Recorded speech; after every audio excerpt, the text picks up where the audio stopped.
I think the conversation around Bo Nix has been unfair. I say that because he was coming in. He was a little bit older, a little bit of an older prospect. Played some years in college. Same age as his GOAT when he came out. Who's his GOAT? Burrow. Oh, okay. Perfect. He did play for LSU, though, and they were OD. But, Bo Nix came in. Supposed to be NFL ready. Struggled. Played a healthy Seattle defense. Forgot who you guys played after that. Pittsburgh, yeah, okay. Nobody really plays well against Pittsburgh.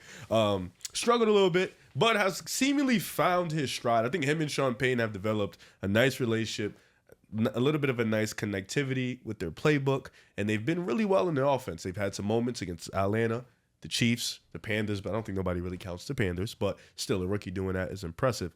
I think people have kind of not, you can't say somebody's playing like shit for 4 to 5 weeks, call him trash, he's not going to amount to nothing, but then he's playing well for the next 5 or 6 and be like, it's too early. You know what I'm saying? Like, it has to be a 50-50, a middle ground, a fairness, and I think we've given that leeway to Caleb Williams, who's supposed to be a generational prospect. He's supposed to be this guy who was supposed to help Chicago win these shit amount of games. And the only teams he's killed is essentially bad defenses, like really bad. So I think if we can give him the leeway, the extreme leash, and I get it, he's super talented, so I would give him the leash too. I think we can get a little bit of a fairness to Bo Nix. I don't think he's in the lead. I think Jayden is still in the lead, but I think Bo Nix is definitely creeping.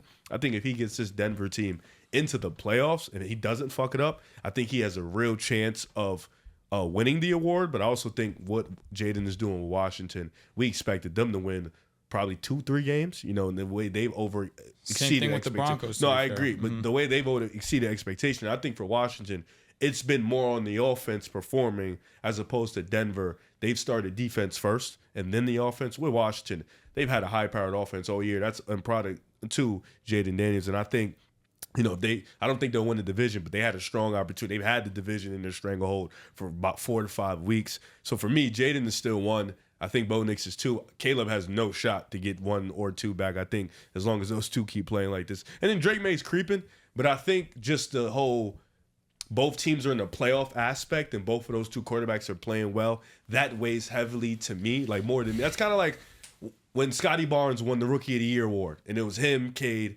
Mobley. What weighed in people's favor is Scotty Barnes was helping a playoff team get to the playoffs, and that kind of was more important than rookies essentially performing on low-end teams. And I think that's kind of where I'm leaning with the Bo Nix, Jayden Daniels thing. So I have Jayden 1, Bo 2, and Drake's sitting pretty at 3.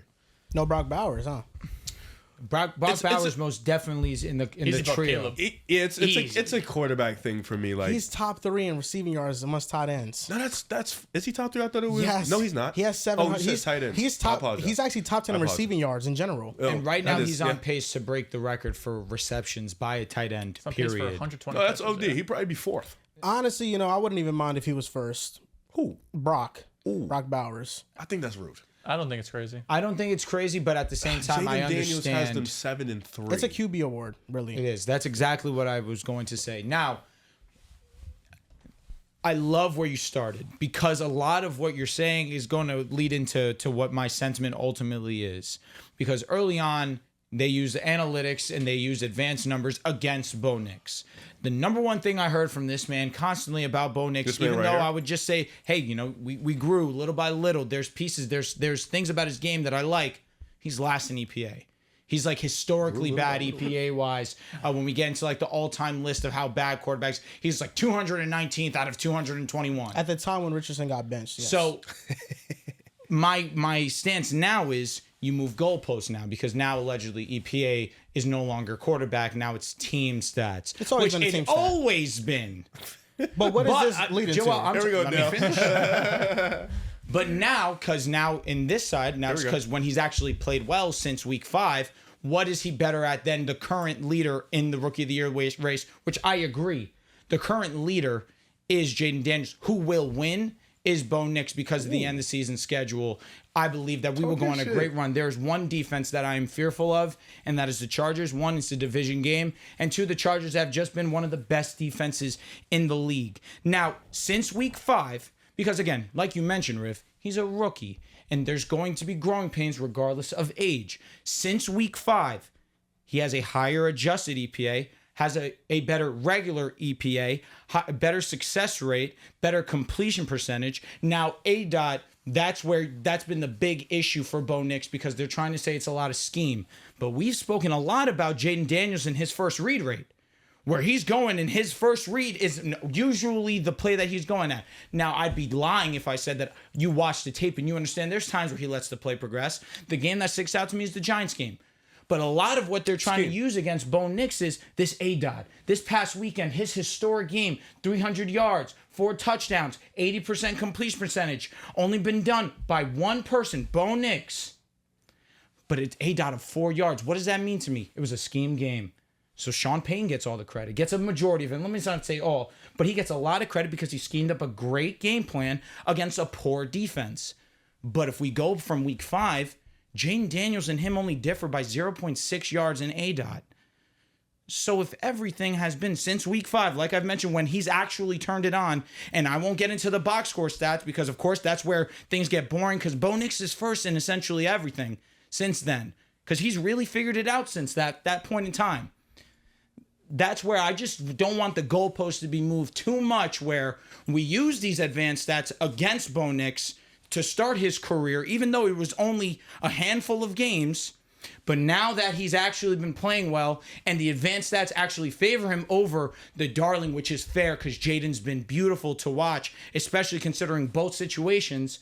But now because it doesn't go against it goes against what you've been pushing, now we have to move the goalpost and now go back to reverting to its Joel doesn't seem to agree, so I'm excited to hear. It's not goalpost moving. You can't just forget the first 4 weeks of the season. You are actually moving the goalpost by just using the week 5 sample size onward. He's a rookie, and since then he has played objectively great football for a rookie. That was Riff. If we got 2 players and one player started off great and one player started off poor, and then over the last couple of games, one player is playing really well and another player is struggling a bit, and you just use the sample size that one player is playing well and now other players struggling, is that not goalpost moving? It's not fair. It's not the whole picture. The question is who's offensive rookie of the year, which means this is not a since week 5 offensive rookie of the year, because if this question was since week 5, then I think Bo Nix would be in the lead. What did I say though? Just so we're fair. He said Jayden I said right now. You also had a tweet that said Bo Nix was the offensive rookie of the year. And that tweet did numbers. Yeah, good job. Because I knew what I'm doing. That being said, I know how things are going to go. Yeah. I see our schedule. I see how beautiful a football that the offense is playing. And I see the level that Bo Nix is playing, and week by week, he's getting better. I've been here. He's getting more confident in the pocket because we have one of the best offensive lines in the league, and by statistically, it's the best. We've been playing excellent football. Cortland Sutton's been playing excellent. We see Veli coming in. He's been playing great football. I was so excited seeing Troy Franklin and Marvin Mims get involved, man. That moved me. That's the shit that gets me excited, too, because now we're actually getting the ball in space, allowing them to create. Sean Payton gets a lot of love. But what kills me is that they were calling him overrated as well. And listen, prior to him becoming a Denver Bronco, of course, there's tape of me disrespecting Sean Payton. Yep. But I've seen what he's been able to do as my head coach. And all you can do is respect and appreciate. This season specifically, where we started off pretty shakily, he has instilled trust into Bo Nix, and he's responded and met that with great success as well. And again, I agree with the point where we were talking off camera. I don't even think this was his best game. No. This wasn't his best game. The game versus the Panthers was definitely his best game. But you execute at this level. You take what the defense is giving you. I can hear that too. I can hear it. But I just think in terms of outcomes, numbers. Yeah. But you take what the defense is giving you. We give that benefit of doubt to everyone. Mm-hmm. But when it goes in favor, it goes against your agenda. That's where I just don't want things to be moved. Here's my thing, and I'm just trying to get on the topic of the offensive rookie of the year conversation. Let's put it into NBA terms. It's a playoff series. First to 4, right? Mm-hmm. Basic stats, total touchdowns is Bo Nix. Less interceptions is Jayden Daniels. Total yards is Jayden Daniels. Passer rating is Jayden Daniels. QBR is Jayden Daniels. Let's get into advanced stats. EPA per play is Jayden Daniels, even though after week 5, Bo Nix, he's been playing well. And yes, the stat EPA per play has shown he has played well. And yes, he has played well. Success rate since the beginning of the season, it has been Jayden Daniels. And also, under pressure, this is really a differentiator for me. Jayden Daniels is the 6th highest graded quarterback under pressure according to PFF. Bo Nix is 33rd out of 39 quarterbacks. If you take out the first 2 weeks, he's like 92 score. But Jayden Daniels all year, I mean, his best play of the season was under pressure against the Bengals Monday Night Football. It was. Like, Jayden Daniels, that's a question mark I had about him coming into the league, and he has been awesome You could under argue pressure. Bo Nix's best play was under pressure as well against the Chiefs on 3rd down to Cortland Sutton. Yeah, no, like, Bo Nix has had some awesome moments. I'm not going to say he hasn't. But Jayden Daniels has been better under pressure for the entirety of the season. Turnover-worthy plays, they're tied. Big-time throws, they're tied. Advanced stats, Jayden has the lead because higher EPA per play, higher success rate, better under pressure. Now let's go into team offensive ranks. The Commanders are a top 5 offense in football. The Broncos are the 20th ranked offense in football right now. So offensive ranks, Commanders, Jayden, he gets the lead. Now, quarterback wins. I mean, wins are not a quarterback stat in my opinion, but people love to use wins. Wins, who has more wins? It's the Commanders. Jayden has the Commanders at 7-4. But that's also a little Mickey Mouse because he started the game versus the Panthers, if I'm not mistaken. So he's 6-4 instead of 7-4. Correct. Okay. So No, but Mariota went and dimed them. no, he did. He did. Jayden was gonna win that game. Of course he was. Of course. team But I'm record- saying he got the win because he You need started that. the I drive. respect that. So You need team that. You need record that shit dropped. is Commanders. So when I look at basic stats, advanced stats, team offense, wins, it's Jayden clean sweep. It's 4-0. Jalen Carter was the defensive rookie of the year, locked and loaded at week 8. Was it week 8, week 9?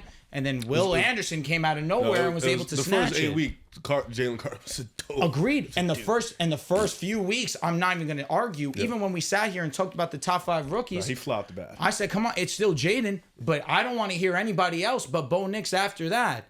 Since week 5, Bo Nix and Jayden Daniels, it has been a fucking horse race, and each horse is slowly but surely taking the lead. But Bo Nix, since that point, and I'm fine with what you're saying. Let's use the whole season because it's fair. Jayden Daniels does have the better numbers. But since week 5, Bo Nix has been a better quarterback because, again, they're rookies. They're rookies. And, again, it takes a little bit longer. Maybe it's a little bit shorter for other quarterbacks. But since that time span, Bo Nix has been amazing.